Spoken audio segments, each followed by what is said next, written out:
Sur internet, il y a beaucoup de vidéos qui s'appellent « Si je repartais de zéro demain, voici ce que je ferais ». Et généralement, la personne qui tourne cette vidéo n'est jamais repartie de zéro. Et quelques minutes plus tard, elle t'explique que la solution se trouve dans sa méthode, sa stratégie ou sa formation. Mais moi, dans cette vidéo, je vais pas te parler d'un scénario hypothétique. Parce que j'ai pas besoin de l'imaginer, je l'ai vécu. Il y a 2 ans, en quelques semaines, j'ai perdu presque tout ce que j'avais mis des années à construire. J'ai été expatrié à Sofia, en Bulgarie, depuis 2022. Mes business me généraient entre 15 et 20 000 euros par mois. Pour la première fois de ma vie, j'avais l'impression d'être arrivé quelque part. Du moins, c'est ce que je croyais. Parce que pendant que je profitais de cette impression de stabilité, quelque chose était en train de se fissurer. Et comme beaucoup de gens, quand tout va bien, j'ai ignoré les signaux. Jusqu'au moment où la réalité m'a rattrapé. Puis, en quelques semaines, tout a commencé à s'effondrer. Si tu veux connaître toute l'histoire dans les détails, j'ai même écrit un livre entier où je parle de cette période. Et il est disponible dans le premier lien de la description de cette vidéo. Mais aujourd'hui, c'est pas cette histoire qui m'intéresse. Parce qu'avec du recul, c'est pas ce que j'ai perdu qui a changé ma vie. C'est plutôt ce que cette période m'a appris. Et quand tout disparaît, il y a une question qui devient impossible à éviter. Qu'est-ce qu'il te reste quand tu n'as plus ce sur quoi tu comptais? Quand tu n'as plus les résultats? Quand tu n'as plus les revenus? Quand tu n'as plus la santé mentale? Quand tu n'as plus les certitudes? Quand tu as perdu ta confiance en toi? Et pendant longtemps, moi, je croyais que la sécurité venait de ce que j'avais construit autour de moi. Sauf qu'aujourd'hui, je pense exactement l'inverse. Elle vient plutôt de ce que personne ne peut te retirer. Et pendant cette période, j'ai découvert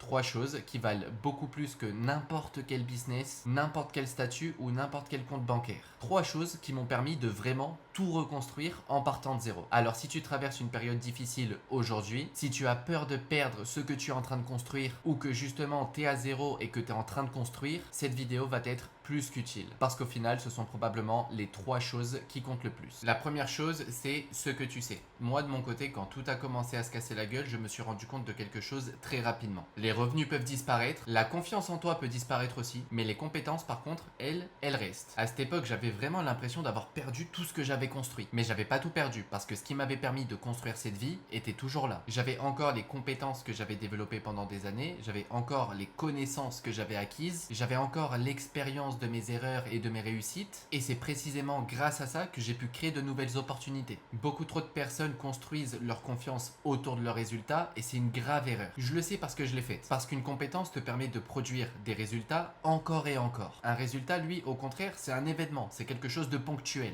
Ah tiens, je viens de faire une vente. Une compétence, elle, c'est un actif. Et plus j'avance dans la vie, et plus je suis convaincu d'une chose. Investis davantage dans ce que tu sais faire que dans le style de vie que tes résultats te permettent d'acheter. Parce que le jour où tout change, ce seront tes compétences qui paieront tes factures. Pas tes souvenirs, pas tes anciennes victoires, pas ton ego. Tes compétences. La deuxième chose que personne ne peut te retirer, c'est qui tu es. Et c'est probablement celle qu'on découvre le plus brutalement. Quand tout va bien, il est facile de croire qu'on est discipliné. Quand tout va bien, il est facile de croire qu'on est résilient. Quand tout va bien, il est facile de croire qu'on est fort. Mais la vérité, c'est que ces qualités ne se révèlent pas quand la vie elle est facile. Elles se révèlent justement quand la vie commence à devenir difficile. Quand les résultats disparaissent. Quand les certitudes disparaissent. Quand tu te réveilles avec cette boule au ventre que tu n'avais jamais connue auparavant. C'est dans ces moments-là que tu découvres vraiment qui tu es. Et si j'ai compris une chose pendant cette période à ce sujet, c'est que la confiance en soi ne vient jamais des succès du passé. Elle vient de la capacité à continuer d'avancer quand les succès ont disparu. Elle vient de la capacité à assumer la situation sans chercher un coupable. Elle vient de la capacité à continuer même quand personne n'applaudit. Parce qu'au fond, ton caractère, c'est la seule chose qui te reste quand on t'a tout retiré. Et c'est souvent dans les périodes les plus difficiles que cette partie de nous se forge. Maintenant, voyons la troisième chose qui est probablement la plus importante, qui est tout simplement ce que tu fais tous les jours. Parce qu'au moment où tout s'effondre, on cherche habituellement une solution miracle, le grand déclic, la stratégie secrète, l'opportunité qui va tout changer. Le problème, c'est que la vie, elle fonctionne rarement comme ça. Moi, perso, de mon côté, j'ai pas tout reconstruit grâce à une idée géniale. Je n'ai pas tout reconstruit non plus grâce à un hack. Et je n'ai pas non plus tout reconstruit grâce à une méthode miracle. J'ai reconstruit grâce à des centaines de petites actions répétées tous les mois. Travailler quand j'en avais pas envie, apprendre quand j'étais fatigué, recommencer encore